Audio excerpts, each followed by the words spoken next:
तो हमारे साथ हैं all India rank 1 JEE advance 2026 के शुभम कुमार, और आज हम इनकी रियल प्रिपरेशन में घुसने वाले हैं। बहुत सारे मतलब ऐसे इंटरव्यूज आपने देख लिए होंगे कि आप कितने घंटा पढ़ते थे, आपके 10th में कैसे मार्क्स थे। अभी हम लोग थोड़ा सा रियल प्रिपरेशन में घुसेंगे जो जेई एस्पायरेंट को एक्चुअली हेल्प करे, थोड़ा रॉ एंड रियल रखेंगे, अनफिल्टर्ड रखेंगे।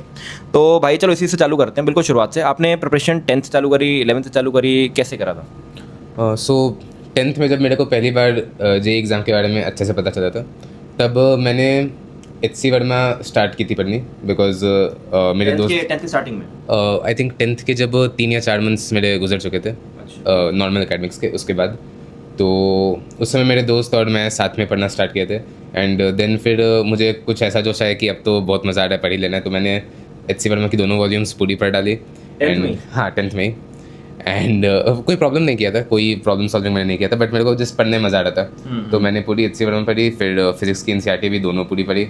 एंड उसके बाद फिर मेरे को और फिज़िक्स पढ़ने का मन कर रहा था, तो फिर मैंने पर्सेल, मोडिन ऐसी किताबें पढ़ी थी जो फॉरेन ऑथर्स की है।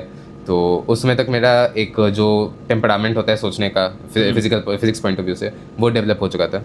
तो एज इनकी जो किताबें तुम पढ़ते थे उसकी थ्योरी पढ़ते होगे या क्वेश्चन सॉल्विंग साथ? नहीं, मैं सिर्फ थ्योरी पढ़ता था, और क्वेश्चन सॉल्विंग में मतलब मैं क्वेश्चन सॉल्विंग बेसिकली करता ही नहीं था। सिर्फ थ्योरी पढ़ने में मेरे को मज़ा आता था, खुशी मिलती थी, तो मैं बस theory. Physics, chemistry, math initially ऐसे ही आई थिंक कुछ 5-6 महीने तक मैंने फिजिक्स ही सिर्फ पढ़ी। अच्छा। और फिर उसके बाद मेरे को लगा कि अब जेई मेरा सेट ही है कि 11-12 में मेरे को जेई करना है। तो फिर मैंने केमिस्ट्री पढ़ना स्टार्ट की NCERT से। और फिर NCERT में मुझे लगा कि बहुत कम चीज़ें हैं, तो फिर धीरे धीरे मैंने JDL भी पढ़ा। तो ऐसी बुक्स पढ़ते पढ़ते और इंटरेस्ट में डेवलप होते गया। फिर फाइनली 11th में मैंने जेई चूज़ किया। तो आई थिंक इन्होंने बताया कि इन्होंने 10th में JDL पढ़ी थी, if I'm not wrong। JDL मतलब for some selected chapters like chemical bonding मैंने पढ़ी थी, सॉल्ट तो नहीं पढ़ी थी, पीब्लॉक भी नहीं पढ़ी थी, मेटलर्जी पढ़ी थी मैंने, पीरियोडिक टेबल पढ़ा था, जस्ट बेसिक चैप्टर्स पढ़े थे। ये देख के एक सवाल मेरे दिमाग में आ गया है कि अब तो चलो रैंक आ गई, तो ऐसा लगता है कि जो स्टूडेंट ऑल इंडिया रैंक 1-2 लाते हैं वो नॉर्मल स्टूडेंट से कुछ ज़्यादा एक्स्ट्राऑर्डिनरी होते हैं, क्योंकि JDL भाई हम लोग एंड में 12th के बाद भी पढ़ने का नहीं सोच सकते, क्योंकि वो बहुत टफ बुक लगती थी हमको पढ़ने में। उस बुक को देख के हमको लगता था यार ये तो बहुत हाई लेवल की किताब है, लेकिन आपने कहा 10th में ही पढ़ ली थी। या सो मतलब पूरी तो मैंने भी नहीं पढ़ी थी, बिकॉज मेरे को भी पढ़ने में मोनोटोनस या बोरिंग लगता ही था। बहुत सारे इन्फॉर्मेशन एक साथ डेंस वे में कलेक्टेड थे उसमें, बट फिर भी बस ऐसे ही एक इंटरेस्ट था। तो जब तक इंटरेस्ट था 2-3 चैप्टर रगड़ के पढ़ दिया, फिर इंटरेस्ट खत्म हो गया तो अचानक से बंद कर दिया। तो मैंने क्लास 10th के बाद JDL फिर दोबारा पढ़ने के लिए खोला तक नहीं था, बस कभी कभी 1-2 टॉपिक्स में डाउट हुआ तो फिर मैं खोलता था। ओके, तो आई थिंक यहाँ पे हमें क्लियर हो गया कि इन्होंने 10th से प्रिपरेशन खुद से चालू कर दी थी, not with the coaching curriculum, if I am not wrong. तो आप 11th में आप आए, आपने कोचिंग ज्वाइन करी, ठीक है। आप 11th में कोचिंग ज्वाइन करने के बाद क्या आपके साथ भी हुआ था कि जैसे मतलब नॉर्मल स्टूडेंट के साथ होता है कि पहला चैप्टर तो यूनिट डायमेंशन आराम से निकल जाता है, फिर वेक्टर्स ठीक ठाक निकल जाता है, प्रोजेक्टाइल में बच्चा फंसता है, क्वेश्चन से फंसता है। तो ऐसा पहली बार मतलब जब 10th में स्टार्ट किया होगा तब हुआ होगा या 11th के स्टार्टिंग में हुआ था, ऐसा हुआ था? मतलब जैसे मैंने HC वर्मा भी जब पढ़ा था, तो आई थिंक मैंने अपने क्लास 10th में दोनों वॉल्यूम 2 या 3 बार पढ़ ही लिया था, जो भी इंपॉर्टेंट चैप्टर्स थे उनके।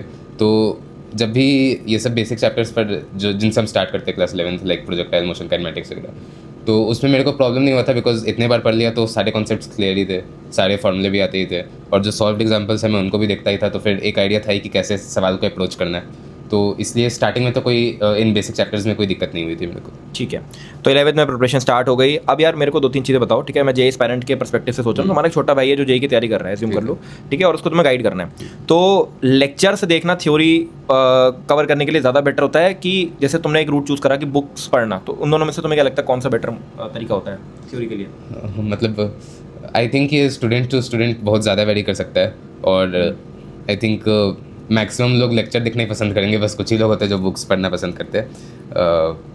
पर मैं तो ये सजेस्ट करूँगा कि एक बार दोनों ट्राई करना चाहिए।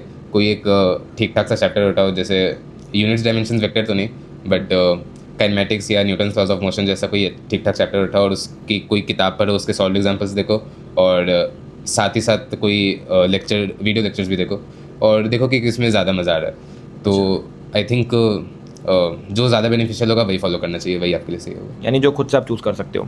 अब यहाँ पर देखो, मैं थ्योरी के पार्ट में मैंने पूरा समझ लिया कि तुम कैसे तैयार करते थे। अब जैसे सपोज करो क्वेश्चंस करने गए तो तुमने 10 क्वेश्चन लगाए, तो ऐसा तो होता है क्या, मतलब क्योंकि अब ऑल इंडिया रैंक 1 हो तो ऐसा होता है क्या कि 10 के 10 क्वेश्चन बन जाते थे सारे पहली बार में कि कोई क्वेश्चन फंसते भी थे? मतलब जब क्लास 11th में स्टार्टिंग में था मैं, तो फिर अपना कोचिंग मॉड्यूल्स करने वक्त तो आई थिंक 15-20 में 1-2 सवाल तो फंस ही जाते थे कि या तो मेरे को सवाल गलत लग रहा है या फिर कोई ऑप्शंस में मैच नहीं हो रहा है, सवाल गलत लग रहा है। ऐसा कभी कभी होता था, बट फिर फाइनली पता लगता था कि सवाल सही है। नेवरदलेस हाँ, तो बीच बीच में 1-2 डाउट तो होते ही थे, बट फिर धीरे धीरे वो टेम्परामेंट जो था वो डेवलप होते गया, और फिर फाइनली 11th एंड तक तो समझ में आ गया था कि अब सब कुछ ऑलमोस्ट सही ही होना है। थोड़ा सा प्रिपरेशन में डाइव इन करेंगे, तो अगर जैसे कोई क्वेश्चन नहीं बना तो व्हाट इज़ द अप्रोच, कि क्या तुम सॉल्यूशन देखते हो या उसको कहीं नोट डाउन करते हो, या क्या अप्रोच रहता है, टीचर से पूछ लेते हो? सो मेरे 11th में तो अप्रोच ये था कि मैं कोई सवाल नहीं बन रहा तो थोड़ा देर उस पर स्ट्रगल किया, बट फिर सोल्यूशन देखने का टेम्पटेशन बहुत ज़्यादा बढ़ जाता था, तो फिर मैं तुरंत सोल्यूशन देख लेता था।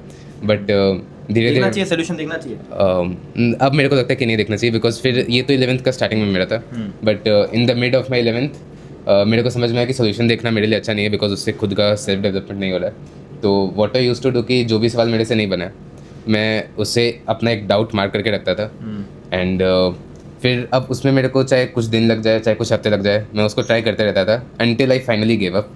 एंड मेरे को ऐसे भी 2-3 सवाल याद है जिस पर मैं 3-3, 4-4 महीने तक लगा हुआ था जब तक मैं अपने टीचर्स से नहीं पूछा। तो उस समय ये हो गया था कि I was just struggling with all my doubts. तो आई थिंक ये एक अनफिल्टर्ड रिव्यू था, मतलब पूरा का पूरा जैसे आपने बताया जेई प्रिपरेशन के हिसाब से, ठीक है। And I hope IIT Bombay जा रहे हो, all the best for your future. Thank you so much for this, thank you so much for giving the time, क्योंकि ये बहुत वैल्यूबल एडवाइस है जो स्टूडेंट्स फॉलो करेंगे एक्चुअली में आपके सुनने के बाद।